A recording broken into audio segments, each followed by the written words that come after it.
Жәнібек, бір нәрсе айтсам ренжімейсің ба? Не болып қалды?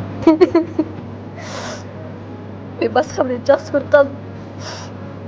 Енді сен маған керек емессің. Неужели?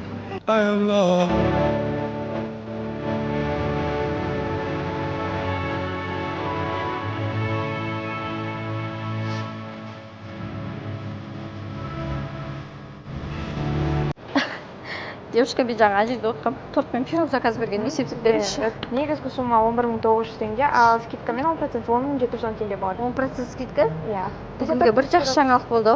Және де бізде кешке жеткен соң осы пирожноларға, пирогтарға және де выпечкаларға 20% скидка болады. Кешке 7-ден 20% скидка. Оставлю берем.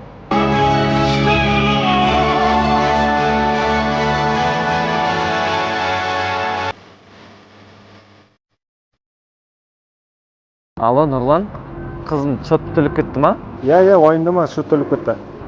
Жақсы болды ғой, қалай шотты төлейін деп ойланып отқан едім. Айтпақшы, Нұрлан, кешке тәп-тәттіде 20% скидкілер болып жатыр ма? Әрине 20% скидка жүріп жатыр. Онда свежий торттардан дайындап қой, кешке басқа қыздармен барам. Жәнібек, неғып отырсың? Мен шоттың бәрін төлеп тастадым, 10% скидка болады екен. Жүр, кеттік. Кетсең кетпейсің ба енді? Басқа қыздармен келісіп қойдым ғой.